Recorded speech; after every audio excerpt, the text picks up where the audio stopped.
Alright, hello, this is Miss Goodwin, and today we are continuing the law of sines, but today we are going to be looking at the ambiguous case.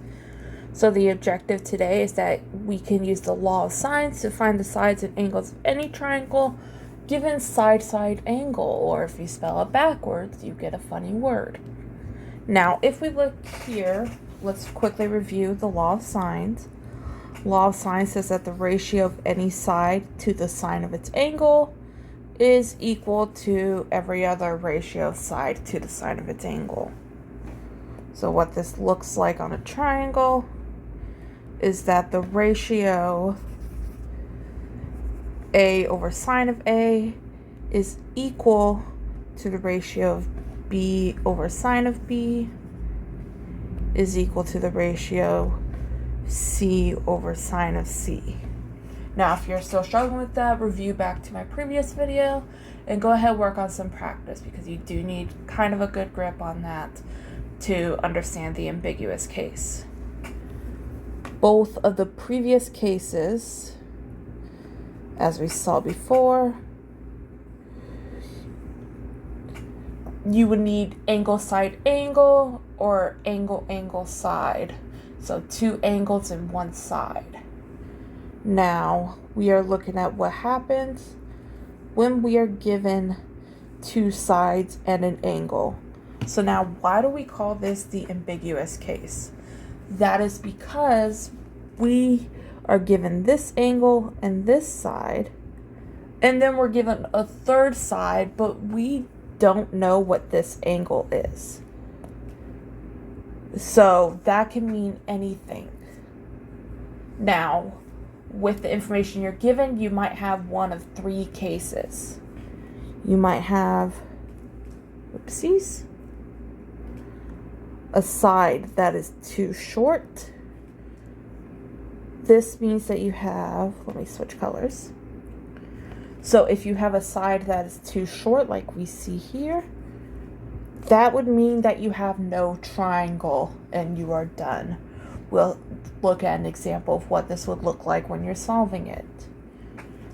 Now, the ideal case is that, not ideal, but one of the other cases is your side fits perfectly and there is only one triangle.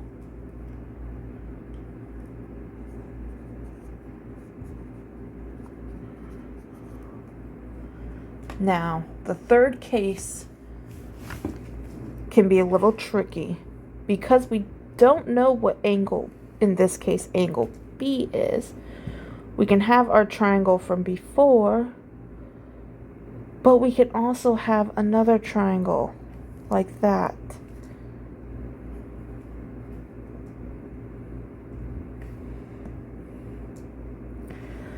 So we might possibly have two triangles. And we'll look at an example of what each of these will look like when you're solving it.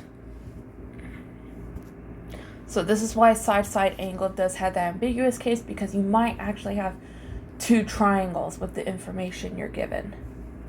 Or you might have none. But let's look at the first example. We want to solve triangle ABC, which means we want to find all the missing sides. So first, let's go ahead and draw a triangle so we can figure out what we're working with. Angle ABC, ABC. Angle A is 42 degrees, side A is 5, and side B is 10.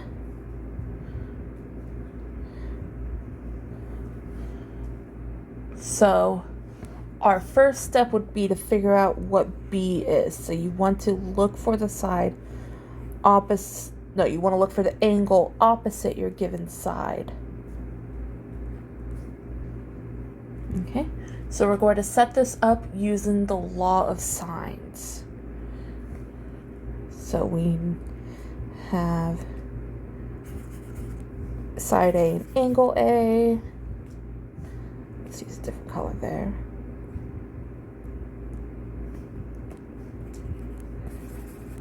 We have side B, and we are going to be looking for angle B. So to set this up, let's do A over sine A equals B over sine B. Plug in our numbers. We get 5 over sine of 42 degrees equals 10 over sine B.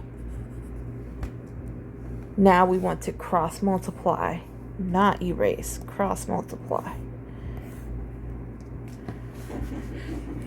That gives us 10 times sine of 42 equals 5 times sine of B. Let's divide both sides by 5 to get sine of B alone.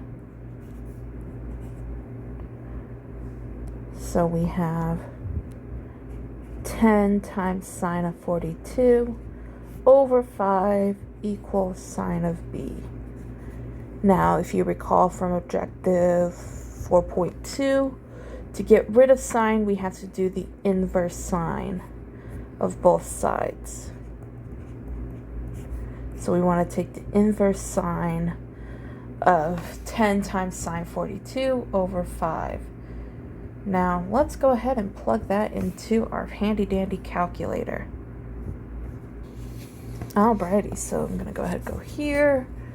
Our function is sine inverse of 10 sine 42, close parentheses, I'm already seeing an issue, divide by 5, and we have undefined. If you get undefined, that means your triangle is impossible. So there is no triangle.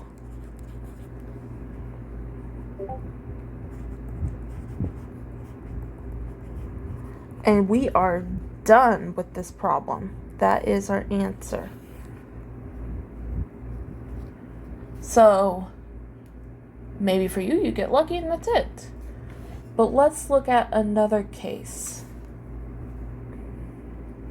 All right, we are back at it again with another example. This is example 2, not 1.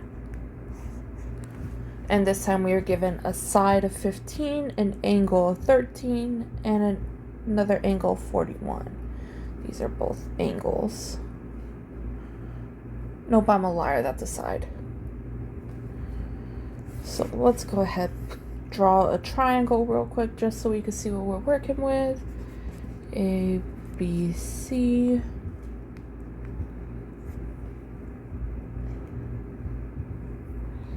This is 5. No, ignore that. This is B, this is 13, and this is 15, and this is 41 degrees.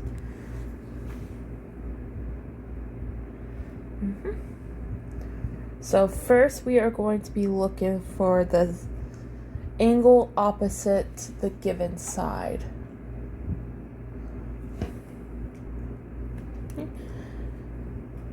So we have, why do I keep doing that? We have angle A, we have side A, we have side C, we are needing big C. So 15 over sine of 41, it's this bit, equals 13 over sine C. Cross multiply, we get 15 sine C equals 13 sine 41. Divide both sides by 15. We get sine C equals 13 sine 41 over 15. Take the inverse sine of both sides.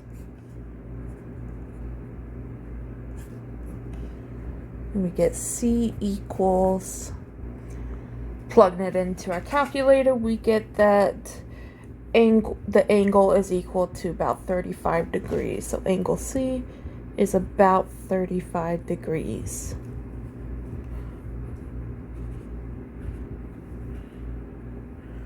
Now we can figure out our other angle, because we know that all three angles equal 180 degrees.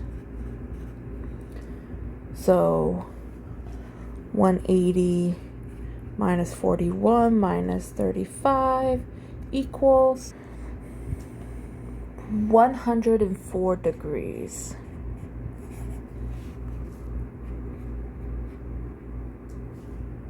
So now we have all three angles. We just have to find our last side. So I'm going to use the law of sines. We are looking for side B, that is corresponding to the angle of 104 degrees. Now you could pick any angle side pair. I'm going to stick with A. Cross multiply here. We get B times sine of 41 equals 15 times sine of 104. Divide both sides by sine of 41. We get B equals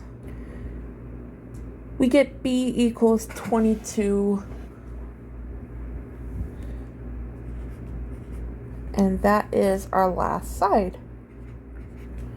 So now we are done. But we're not.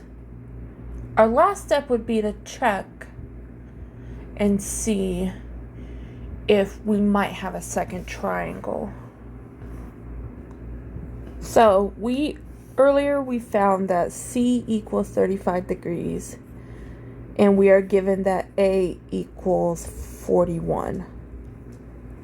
We're not going to be using B for this because that was the last angle we found.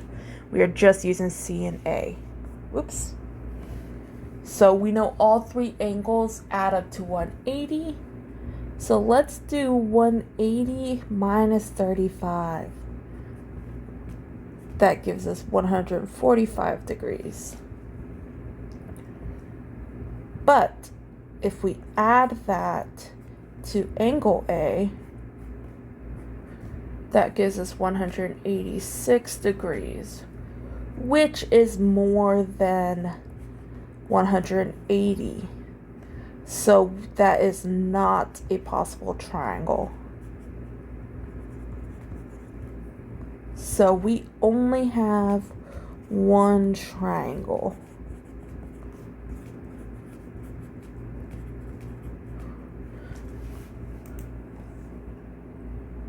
Okay. So now we have one more example. Alrighty, this time we are given an angle of 30 degrees. For angle A is 15 and B is 20. I've gone ahead and drawn my triangle. And now we need to find one of our angles. Let's do angle B since we have side B. I've gone ahead and set up our formula with the law of sines. Cross multiply here. We got 15 times sine of B equals 20 times sine of 30. Let's divide both sides by 15. Okay, now I need to take the inverse sine of both sides to cancel out sine. And then we plug this into our handy dandy calculator. Went ahead and put this in our calculator, and I see that it's about 42 degrees. So we know angle B equals 42 degrees. Now we can find angle C using that all angles equal 180. So 180 minus 30 minus 42 equals 108.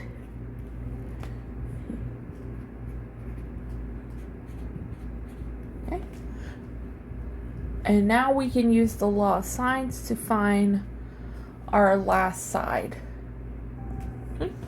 Set up our formula here, cross multiply. I've cross multiplied. Now we need to divide by sine 30 to get C alone. So we get C equals 15 times sine of 108. all over sine 30. And we could plug that into our calculator, which we can see here is about 28.5. So side C is equal to 28.5. And we may have finished solving the triangle. But of course, we still have to check and see if we have a second triangle. So real quick, let me divide this. We know that angle A equals 30, and the angle we solved for, angle B, is 42.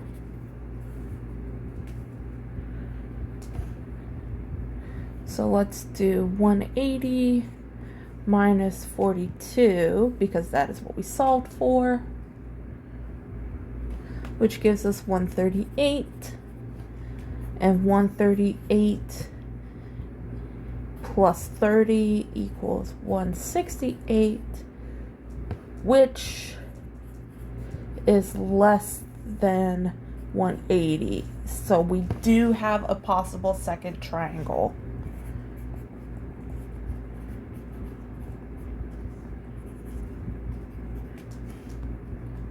So I'm going to go back to our previous work and know that these B's are B1.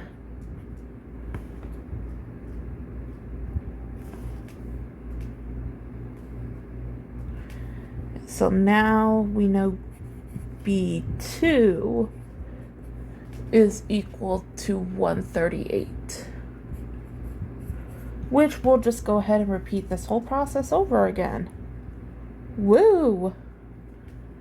So 180 minus 138 minus 30 equals 12 degrees. So in this case, with an C will be equal to 12. Now we just have to use the law of sines to figure out side C.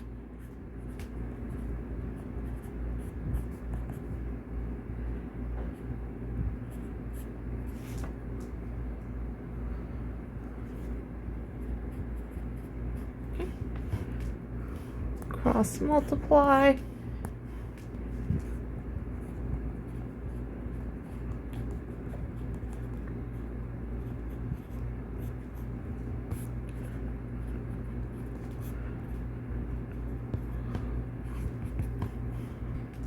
Plug that into a calculator, we get a side of 6.24.